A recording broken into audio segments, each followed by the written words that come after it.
Mengapa di sebagian orang menerapkan law of attraction itu tidak terjadi, tidak berlaku pada mereka? Saya akan bahas detail di sini.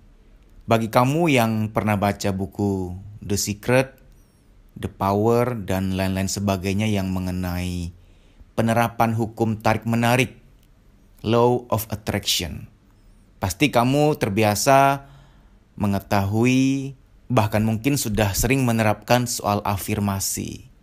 Afirmasi itu kurang lebih kita meyakini, mengucapkan, memvisualisasikan apa yang kita inginkan. Namun ada beberapa hal yang banyak orang tidak tahu, sehingga pada diri mereka menerapkan afirmasi nggak kejadian. Hal pertama, kita harus paham bahwa takdir Tuhan di atas segala-galanya.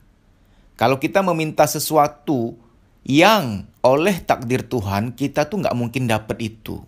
Sampai kapanpun, sampai doer pun kita berafirmasi, nggak akan kejadian, nggak akan terkabul. Jangan salah paham ya, bukan berarti Tuhan tidak menyayangi kita. Justru karena Tuhan terlalu menyayangi kamu, khusus kamu, ada beberapa permintaan yang nggak mungkin bisa terkabul. Itu demi kamu, demi keselamatan kamu. Nggak semua harta, nggak semua ambisi itu boleh terkabul di semua orang.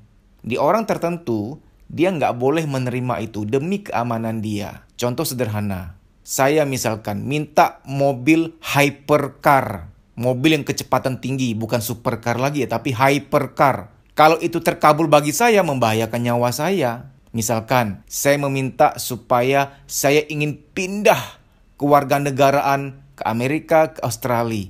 Mungkin itu tidak baik buat saya karena Tuhan ingin saya berkarya, bermanfaat di Indonesia. Minta jadi orang yang populer. Nah, mungkin khusus kamu tuh nggak siap untuk populer. Bahaya buat kamu karena secara mentality, secara kepribadian, secara kejiwaan, kamu nggak siap. Nanti malah jadi bumerang buat kamu. Oke, saya nggak panjang lebar ya. Intinya nomor satu, ada hal-hal yang kalau kita afirmasikan itu tidak sesuai dengan takdir Tuhan. Sehingga betapapun, kayak apapun kamu menerapkan ilmu the law of attraction, nggak akan kejadian. Sekarang yang kedua, kamu menerapkan afirmasi, visualisasi, dan lain-lain sebagainya. Supaya mendapatkan apa yang kamu inginkan. Tapi tanpa sadar, perasaan layak itu belum ada. Nggak ada rasa pantas di dalam diri internal kamu. Kamu masih merasa kurang pede, merasa nggak pantas, nggak layak. Jadi ketika melakukan afirmasi pun luar dalamnya nggak sesuai. Di mulut berkata, aku segera mencapai ini, aku punya mobil impian, aku memiliki ini dan itu. Tapi tanpa sadar di dalam diri kamu, di batin terdalam kamu, ada perasaan dalam yang mengatakan bahwa kamu tuh nggak layak, kamu tuh nggak mampu.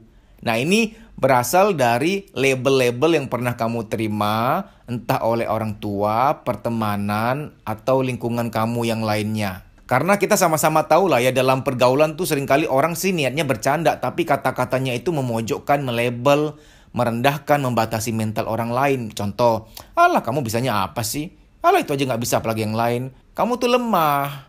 Kamu nggak mungkin kaya, kamu nggak mungkin sukses. Nah, label-label itu tertanam di alam bawah sadar.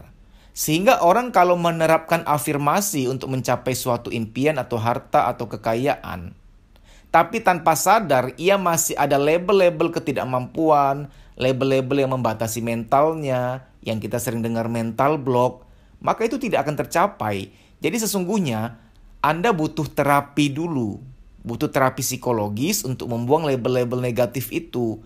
Merasa pantas, merasa layak dulu, baru nanti ketika berafirmasi, frekuensinya kuat. Nah, ini agak tidak mudah kalau kebetulan kamu berada pada lingkungan orang-orang yang toksik, yang bercandaannya itu merendahkan orang, walaupun niatnya bercanda loh ya. Gini loh ya, harusnya antara niat dan cara itu harus sesuai. Niatnya baik untuk bercanda, namun caranya juga harus menyesuaikan cara yang baik juga, yaitu dengan lisan yang baik, lisan yang membangun, atau paling nggak lisan yang netral lah. Kadang-kadang kita nggak perlu terlalu baik gimana lisan kita. Hanya dengan tidak mengucapkan hal-hal yang negatif, yang menyakiti aja udah cukup kok. Lisan-lisan yang netral, yang nggak menjatuhkan, yang nggak melabel gitu loh. Masih banyak banget candaan-candaan yang tidak melukai orang, candaan-candaan yang netral. Nah, kalau kamu berada pada lingkungan toksik yang suka melemahkan, memojokkan, walaupun mereka niatnya bercanda, tetap itu tidak baik buat kamu. Sehingga ketika kamu visualisasi, berafirmasi, itu tidak akan kesampaian. Nah, sekarang kita masuk hal yang ketiga. Seringkali ketika kita sudah berafirmasi, bervisualisasi untuk apa yang kita dambakan, yang kita impikan. Nah, kita harus tahu prinsip cara kerja rejeki. Rejeki itu tidak jatuh dari langit, tiba-tiba ada hujan di antara air yang turun ke bumi, itu ada uang, ada apa yang kamu inginkan. Itu nggak mungkin begitu. Prinsip kerja rejeki adalah keterhubungan. Kamu terhubung dengan si A, si B, si C. Kamu terhubung untuk membaca ini, menonton itu. Kamu terhubung gitu loh. Contoh ya, saya bawa ke konteks jodoh. Karena jodoh pun bagian dari rejeki. Ada orang yang berdoa minta jodoh yang baik. Nah, setelah berdoa seperti itu, entah besok lusanya, malam ini, tanpa sengaja waktu dia buka-buka YouTube, muncullah video saya di berandanya yang judulnya Seleksi Jodoh Tahap Akhir. Atau misalkan video saya yang satu tanda dia jodohku. Atau video-video lain tentang jodoh yang saya pernah buat. Nah, itu muncul di berandanya nggak kebetulan. Itu hasil dari doa atau afirmasi atau keinginan dia. Nah, dia harus nonton sampai selesai. Karena keterhubungan, kita ingin mendapatkan sesuatu, seringkali kita dihubungkan dengan cara-caranya atau ilmu-ilmunya dulu. Nah, setelah itu terhubung dengan kenalan sama si A kenal sama si B, si C, nanti oleh si C kita kenal sama D, nah nanti berjodohnya sama FGH, baik dalam bisnis ataupun dalam perjodohan teman atau pasangan hidup. Jadi cara kerja datangnya keajaiban tuh begitu, nggak jatuh dari langit. Banyak orang nggak ngeh, dipikirnya setelah berafirmasi, bervisualisasi akan datang dengan sendirinya. Ini tipe orang yang malas dan tipe orang yang nggak mau menggunakan potensi diri. Rezeki bentuk apapun harus disambut. Nggak bisa yang tunggu gimana nanti deh, ngalir aja, akan datang rezekinya dengan sendirinya. Saya sangat respect sama orang-orang yang hidupnya seimbang ya. Mereka berdoa dan berusaha. Nah, berusaha ini pun dibagi menjadi dua. Berusaha yang mengembangkan diri, menambah ilmu, dan berusaha yang menjemput. Menjemput dalam hal ini adalah menjemput rejeki, yaitu bekerja, berjuang keras, atau menambah kenalan, menambah koneksi. Percayalah, banyak rejeki kita tuh datang dari koneksi berteman.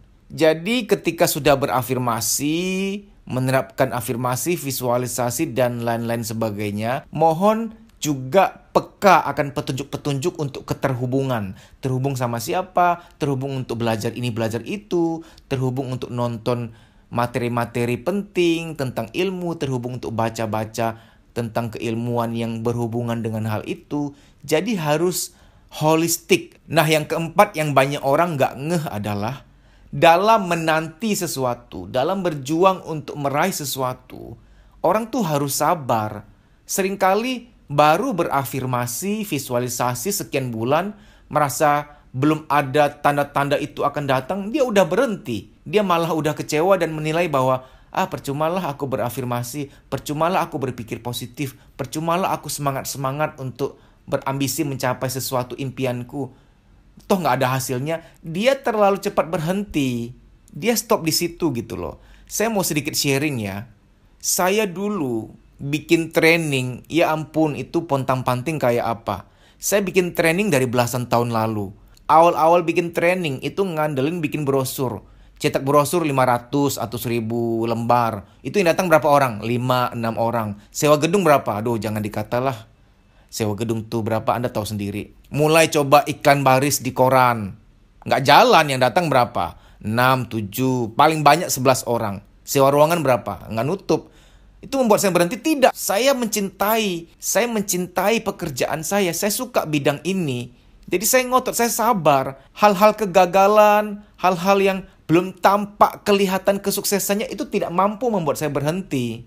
Terus saya punya harapan. Makanya begini, dalam berharap harus diseimbangkan dengan keikhlasan.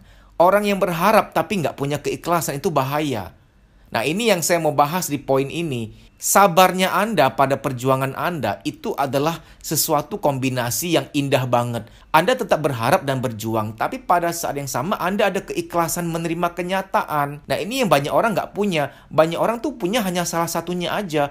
Punya semangat, tapi nggak punya keikhlasan menerima kenyataan ketika gagal atau ketika hasil belum tampak. Atau ada orang yang punya keikhlasannya doang. Akhirnya jatuhnya pasrah. Ya udah pasrah deh. Nggak usah ngapa-ngapain, pasrah aja. Gimana nanti deh. Nanti akan muncul, terbuka pintunya. Tapi dia nggak usaha, nggak berjuang. Nah, banyak orang hanya memiliki sisi kiri, sisi kanan. Nah, saya bersyukur punya sisi di tengah. Saya berjuang ya berjuang, semangat ya semangat, pontang-panting ya pontang-panting. Tapi saya juga punya sisi keikhlasan. Ketika hasilnya nggak sesuai keinginan saya ikhlas, saya sabar, saya nggak berhenti. Perjuangan itu penting, tapi ketika kamu nggak ada keikhlasan untuk menerima kenyataan, itu membuat kamu cepat berhenti. Kesabaran itu penting sekali. Jadi dalam banyak hal, menerapkan teori, menerapkan ilmu apapun butuh kesabaran. Nggak bisa langsung. Orang-orang besar pun kayak Bill Gates, Warren Buffett, mereka tuh merangkak. Nggak yang hari ini mimpi apa langsung mereka kaya raya. Dulu Bill Gates itu puluhan tahun yang lalu beliau punya visi bahwa suatu saat nanti di setiap rumah akan ada komputer. Itu visi beliau.